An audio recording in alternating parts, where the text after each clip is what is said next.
What makes a good leader? How do the best leaders build their teams? How do we create inclusive communities? How do we succeed in fields and industries where most people may not look like us? In this first episode of To the Max, we have the incredible opportunity to learn from someone who has done just that. This is To the Max, advice from today's experts to tomorrow's leaders.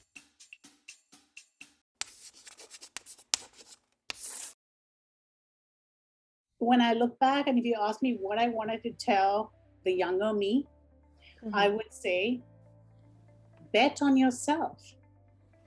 Have faith in yourself. Be confident. This is Geeta Menon, Abraham Krasnov Professor of Global Business and Dean Emeritus of New York University. She is also the president of the Association for Consumer Research and the Society for Consumer Psychology.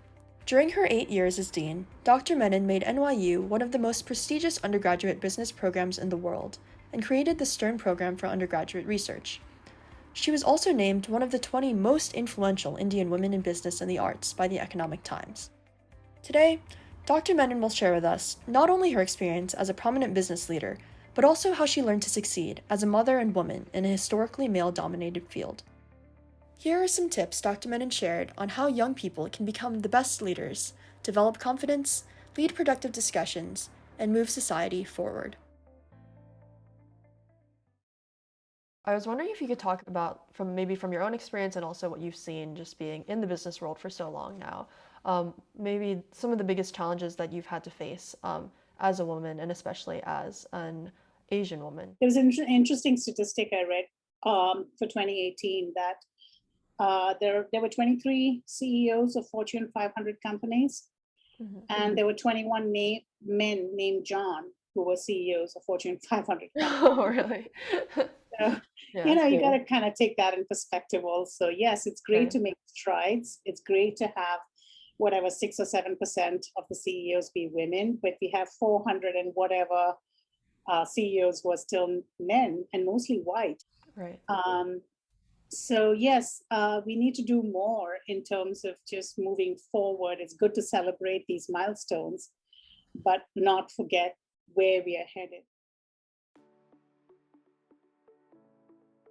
In an organization, you typically want someone who will champion your interests, not just give you guidance, but also talk about you more explicitly with other people and recommend you for various scholarships or fellowships or positions. Sometimes you do get the vibe that the workplace is different for men and women in terms of just being a parent or being a person who has a life outside of work. So for example, I was unwilling to take on evening classes when Rohan was really young. And I think at that time it was difficult for women to ask for things like that because it wasn't the norm. People just expected you had someone else to look after the kid because most people are men and most men were married and they do have people who look after kids at home. And my story was different. It didn't fit that stereotype.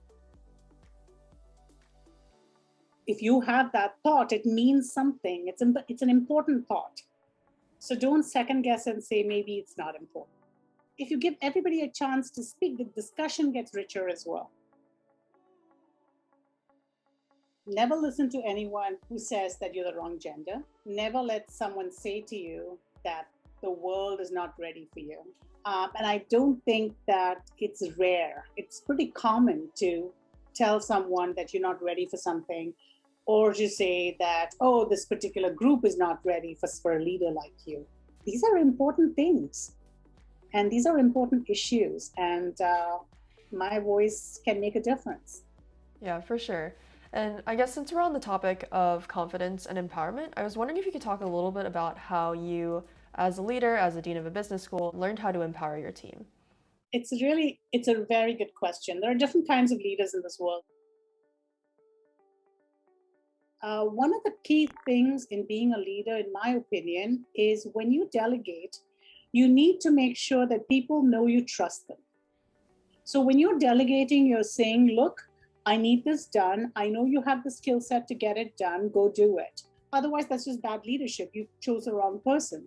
But at the same time, you need to kind of make sure that you have your eye on the ball, because ultimately, if you're leading a team, the buck stops with you. I believe that the best teams are those where you can surround yourself with smart people, know what each person's pluses are or what their negatives are also, and be able to assign them the right jobs and the right structure of decision making so that they're able to be successful. It's exciting to work with a team that functions well because it's going to be good results all the time. And yes, you might have a setback or two, but it's worth kind of investing in those people. And I think those clubs are really, really great starting points for interacting with people, learning how to get the best out of people. So in a club setting, for example, if you're the president of a club, what you're trying to do is make sure that you can tap on different office holders or members and make sure that they bring their best and giving them an opportunity to participate. For sure. That's really important. You need to have participation because without participation, people are going to check out. So people have to feel vested. Kind of dialing back, before we get into the business world, before we even go to graduate school, in places like high school and college, are there things that teachers can do? And are there things that maybe students can do who want to support their minority or female peers to create an environment that fosters female and minority students in their development as future leaders? How did women get to a point where we have to fight for equality? If you look at what's going on with men, it's not like it's all rosy for men. You have men who want to wear purple shirts.